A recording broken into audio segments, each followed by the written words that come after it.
Hey guys, को Ross पढ़ाऊंगा, बिल्कुल बेसिक से पढ़ाऊंगा।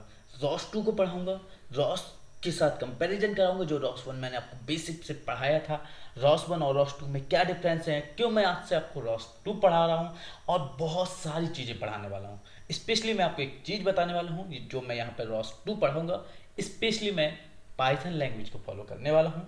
इन फ्यूचर जब मैं आपको आगे बहुत सारी चीज़ें पढ़ाऊंगा, जब मैं आपको हो सकता है C++ भी पढ़ाऊँ, बट अभी उसका मैं प्रॉमिस नहीं करता। पर रॉस 2 को मैं पढ़ाऊंगा बिल्कुल बेसिक से हार्डवेयर सॉफ्टवेयर, और मैं बहुत सारे प्रोजेक्ट्स से लेके हर एक चीज़ को, मैं आरविज हो चाहे गजेबो हो, सारी चीज़ों को बेसिक से लेके सारा कुछ आपको समझाऊंगा। तो शुरुआत करते हैं। सबसे पहले मैं आपको बता दूं, मैं हूं राहुल गुप्ता, आपको बिल्कुल बेसिक से रॉस 2 समझाने वाला हूं। तो चलिए शुरुआत करते हैं। तो सबसे पहले हम समझेंगे what is Ross and benefit Ross. तो पहले समझेंगे व्हाट इज रॉस। रॉस का मतलब क्या होगा। तो रॉस में 3 वर्ड होते हैं, कौन? ROS। आर मतलब होता है रोबोट, ओ मतलब ऑपरेटिंग, एस मतलब सिस्टम। रोबोटिक ऑपरेटिंग सिस्टम भी कोई कहता है, और रोबोट ऑपरेटिंग सिस्टम भी इसे कहा जाता है। तो अब इसका तो समझ में आ गया होगा नाम से ही कि ये रोबोटिक्स में काम आने वाला है। नेक्स्ट चीज, अब ये कैसे काम करता है। तो ये एक ओपन सोर्स फ्रेमवर्क है।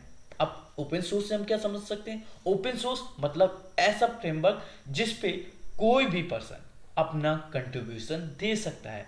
अपना यदि कुछ उसने नया किया है, जो चीज़ थी अवेलेबल, उसमें कुछ नया ऐड किया है, तो उसको वो कंट्रीब्यूट अपना कर सकता है। और ये बहुत सारे set of software tools provide करता है, लाइब्रेरीज को प्रोवाइड करता है, जिससे आप कोई भी रोबोटिक्स एप्लीकेशन बना रहे हैं तो वहाँ पर आपको हेल्पफुल हो जाता है।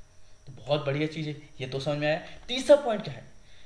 हम ये रॉस को, अब मैंने बताया ये ऑपरेटिंग सिस्टम है, तो कई लोग सोचने लगे होंगे ये ऑपरेटिंग सिस्टम है लाइक हमारे फ़ोन में जो ऑपरेटिंग सिस्टम यूज करते हैं एंड्रॉयड, हम जैसे अपने विंडो ऑपरेटिंग सिस्टम यूज करते हैं। नहीं, ये रियल टाइम ऑपरेटिंग सिस्टम नहीं है, बट एक मिडिल वेयर है ऑपरेटिंग सिस्टम।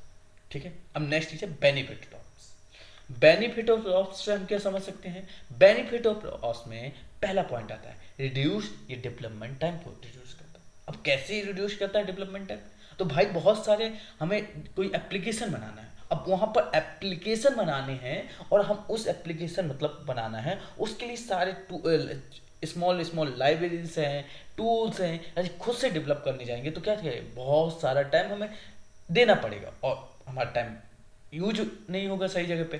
तो ये क्या है, बहुत सारे टूल्स को प्रोवाइड कर देता है, लाइब्रेरीज को प्रोवाइड कर देता है, जिसको हम लेकर सीधे अपने एप्लीकेशन में यूज करेंगे, और हम अपना काम कर सकते हैं। और यही आप बहुत सारी चीज़ें देखेंगे जब मैं आपको पढ़ाऊंगा आगे चल के। नेक्स्ट, रिड्यूस डेवलपमेंट टाइम आपको क्लियर हो गया होगा क्यों कहा। Next, increase code quality.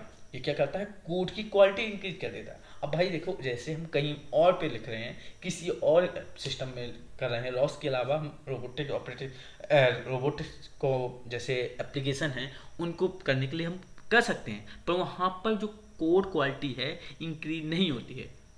तो यहाँ पर कोड क्वालिटी भी इंक्रीज हो जाती है, और हमारी हमारी लैंग्वेज के हिसाब से कंपेटेबल हो जाता है। ठीक है। सिंपल वर्ड में अभी बात करता हूँ, रीयूज कह सकते हैं, बेस्ट प्रैक्टिस में है, बहुत सारी है, मैं इन सब चीज़ों में बात नहीं करना चाह रहा था। Basic to basic, improve portability. हमने एक कोई कोड को लिखा है और एक सॉफ्टवेयर को डिजाइन किया है, वो कहीं और भी यूज किया जा सकता है। पोर्टेबल है यानी एक जगह से दूसरी जगह पर ले जाया जा सकता है, इजी टू इजी। ठीक है। अब हमारी ये चीज़ तो बिल्कुल क्लियर हो गई। तो अब नेक्स्ट चीज़ में आते हैं, जो हम समझेंगे फीचर्स ऑफ रॉस। रॉस के फीचर्स क्या हैं। तो पहला फीचर है hardware abstraction.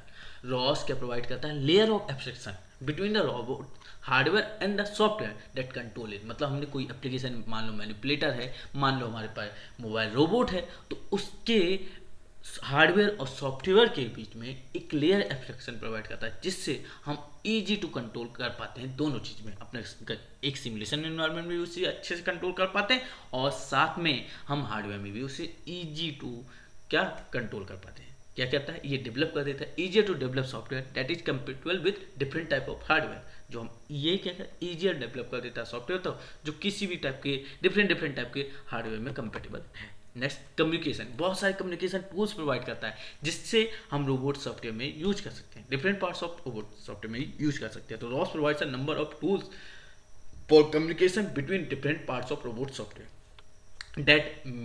This makes it easier to develop distributed system where different component software run on different computer. different computer पे हम रन कर रहे हैं कंपोनेंट, और हम डिस्ट्रीब्यूटेड सिस्टम होने के बाद भी हम इजी टू कंट्रोल कर सकते हैं। ठीक है, कोड यूज वाले मैं आपको बता ही चुका हूँ। यहाँ पे जैसे ऑब्जेक्ट डिटेक्शन वाला कोड है, नेविगेशन है, इन सभी कोड को हम यूज कर सकते हैं। एप्लीकेशन कहाँ है? Self driving cars, manipulator, autonomous robot for warehouse and factories, drones and other aerial vehicle, और भी बहुत जगह पर यूज है जो आपको मैं बहुत ज़्यादा आगे जाके बताऊंगा। तो अब यहाँ क्लास ख़त्म करने से पहले, पहली क्लास जो आपकी रॉस इंट्रोडक्शन थी उसको ख़त्म करने से पहले मैं आपको एक चीज़ बता दूँ, रॉस 1 और रॉस 2 में क्या अंतर है, हम रॉस 2 में कौन से वर्जन को पढ़ने वाले हैं। तो सबसे पहले रॉस 1 क्या था?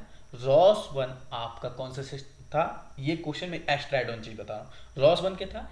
सेंट्रलाइज सिस्टम था। कैसे? उसमें रॉस मास्टर होता था। अब रॉस मास्टर मतलब एक नोड जो मेन सिस्टम होगा, उस मेन सिस्टम से हम कितने भी एक्स्ट्रा अदर जो सिस्टम कनेक्ट करना चाहते हैं वो कनेक्ट कर सकते हैं, पर एक मेन सिस्टम होगा, वो सेंट्रलाइज सिस्टम होता है, उससे सारे सिस्टम कनेक्ट होंगे। अगर वो एक सिस्टम खराब हो गया तो पूरा सारी चीज़ प्रॉब्लम में आ जाएगी। पर रॉस 2 क्या है?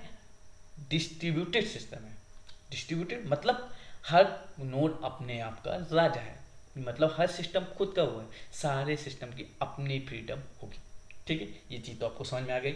अब रॉस 1 मैंने पढ़ाया था जब वहाँ पे स्पेशली मैं रॉस में नोएटेक को सपोर्ट किया था, इसी तरह से मैं रॉस 2 जब पढ़ा रहा हूँ तो हम्बल पे फोकस करने वाला हूँ। जो आपको उसके लिए डाउनलोड करने के लिए आपको उबंटू 20.04 डाउनलोड करना होगा और रॉस 2 को डाउनलोड करना होगा। इसके लिए यूट्यूब में बहुत सारी वीडियो मिल जाएंगे, आप उसको फॉलो कर सकते हैं। मैं उस पर स्पेशली अभी फोकस नहीं करने वाला हूँ, अगर आप कहेंगे तो स्पेशल एक वीडियो में बना के उसको ऐड ऑन कर दूंगा। ठीक है, अब मैं बताता हूँ उबंटू 20.04 में आपको रॉस का फॉक्सी वर्जन सपोर्ट करता है, उसको भी आप डाउनलोड कर सकते हैं, बट वहाँ पे गजेबो वाली प्रॉब्लम्स आती हैं, इसलिए मैं स्पेशली आपको सजेशन करता हूँ रॉस 2 का हम्बल वर्जन डाउनलोड करना।